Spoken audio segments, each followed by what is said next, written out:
Well, I'm probably going to get fired over this, but it's something that's been weighing on my mind and something that I feel needs to be said, so I'm going to say it. And I'm just asking that people be respectful of my family. I just had a new baby, and I'm just trying to be as open and honest as I possibly can be with where I see potential problems with how our state handled mail-in voting. Um, the machine issues that are being looked at by Rudy Giuliani, um, I think they're barking up the wrong tree there. They're going to go through that and they're going to find that the machine code is pretty solid, in my opinion. Could things have been manipulated?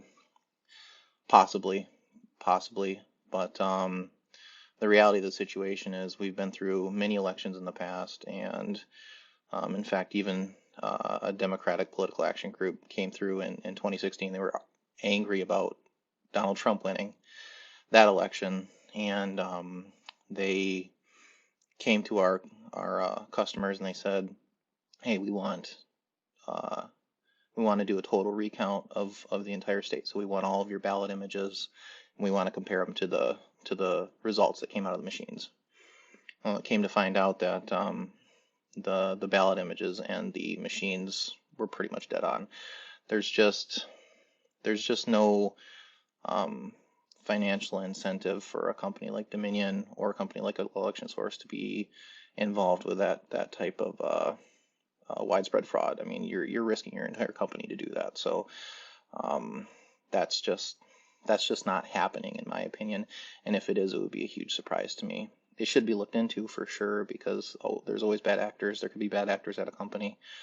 Um, but as far as I can tell, that route is barking up the wrong tree. But there is, unfortunately, because of the way that we did mass mail-out voting, there is a potential for a a huge vulnerability in the election system.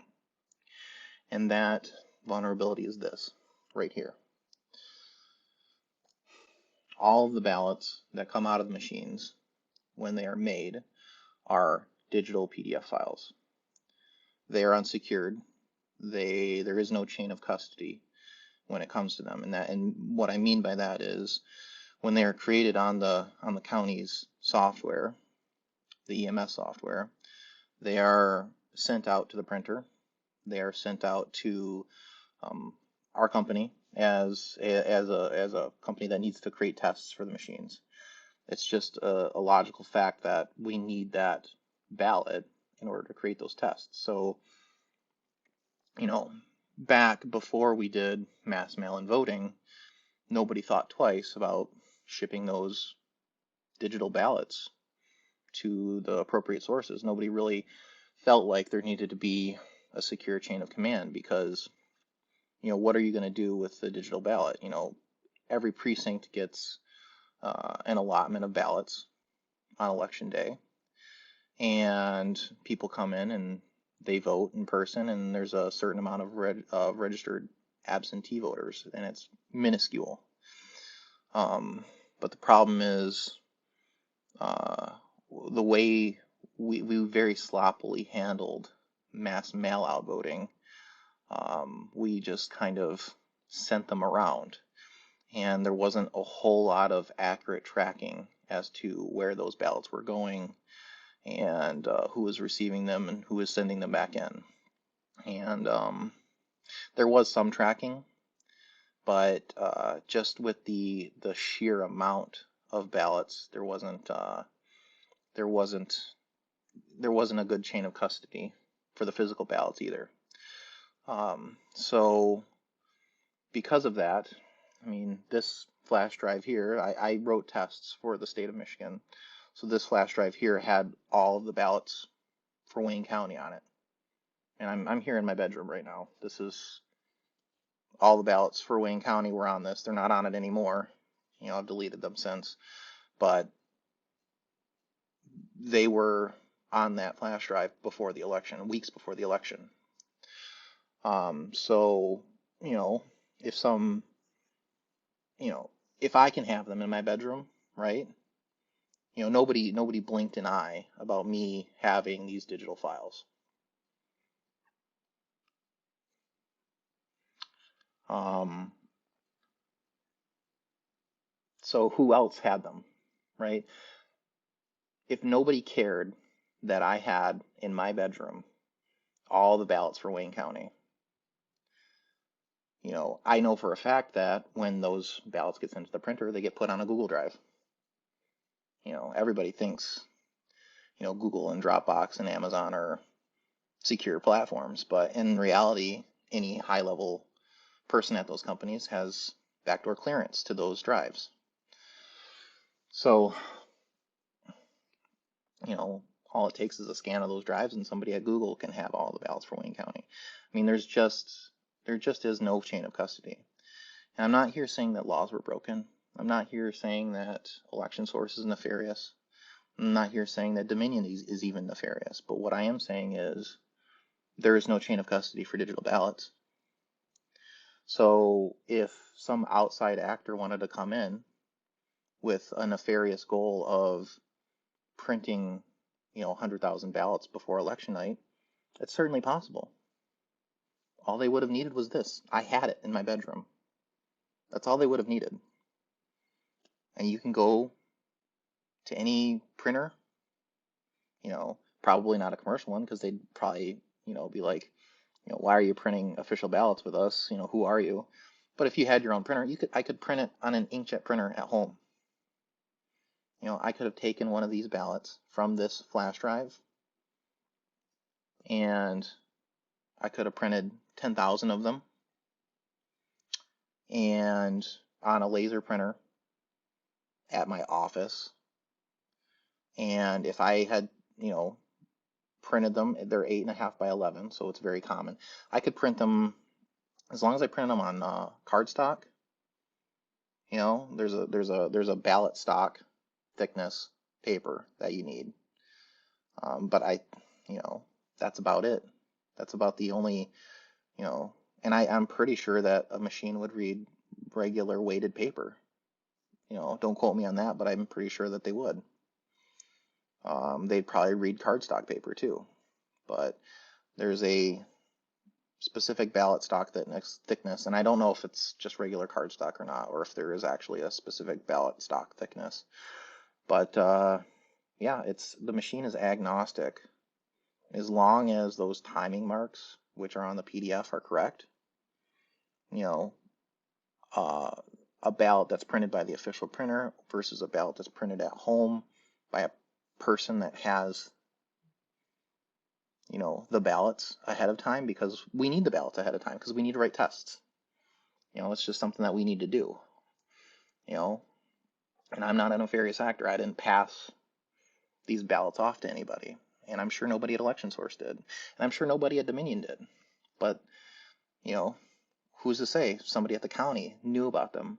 Or, maybe not necessarily somebody at the county office, but somebody knew that that these ballots were being stored somewhere and they took them, or somebody at Google took them off of the Google Drive. I mean, there's plenty of avenues to get these ballots in digital form and print them off. So if there was election fraud, and I'm not saying that there was, but if there was, that's probably where it would have been done. And because of our irresponsible mail-in voting system where we just mass mailed it out, there's plenty of cover for 100,000 ballots coming in at midnight. Who's going to say? Who's going to say, oh, that's 100,000 ballots. They all came in for Joe Biden. It doesn't matter because there's no chain of custody. Nobody knows what to expect. With any other election, if 100,000 ballots came in at midnight, it would be obvious fraud. But nobody considers it fraud now because maybe there was 100,000 ballots that just were stored somewhere and nobody thought to open them up. Nobody knows. And all the ballots are anonymous. So you'll never know. You'll never know. That's the story of this election, is you will never be guaranteed, because of the mail-in system, you will never be guaranteed to know for sure the legitimate president, or any of the down ballot votes for that matter.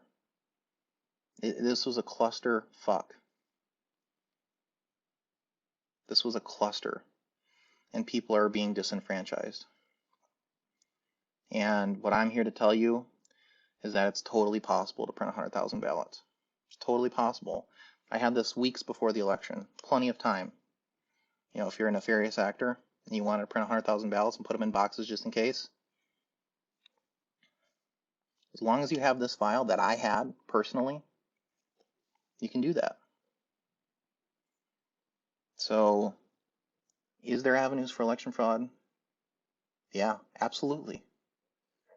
Is it from the machines? I don't think so. Possible. Is there nefarious actors at Election Source? No, I don't think so. Is there nefarious actors at Dominion? I don't really know people at Dominion. I know people at Election Source. They're very honest people. So please, for the love of God, leave us alone. I'm just trying to tell you what's on my mind, that there is an avenue for possible fraud here. And I just had a new baby, so please be merciful to me. Leave me alone. And please be merciful to the people at Election Source and leave them alone. They're good people. And the people at Dominion, I'm sure most of them are just good people. You know, is there corruption at the top? I don't know anybody at Dominion. I don't know the company at all. Really, I don't. You know, we're a contractor for them. But, you know, we've run, like I said, we run elections in the past for Dominion, and they've come out completely scot-free, A-OK. And the issue that happened in Anne Arundel County, I mean, you have to leave that clerk alone. She's, you know, what happened there is completely innocent. And you know, they had a late comer to the election, somebody that didn't get put on the ballot, right? So they had coding for this ballot without that person on it, and they had a card with the coding for the person that was supposed to be on the ballot. So they were supposed to run the coding with the extra candidate. Instead, they ran the coding with the previous, without the candidate in it, and that screwed everything up. When they realized it on election night, they reran everything with the proper coding, and everything was fine. There was no, it's not some sort of a mass conspiracy from Dominion to switch votes. But is there an avenue for election fraud? Absolutely. There's no chain of custody on ballots. It's a big deal. That's a big freaking deal. And if election officials don't take that seriously, then they are screwing the public out of an accurate election. That's all I wanted to say. Bye.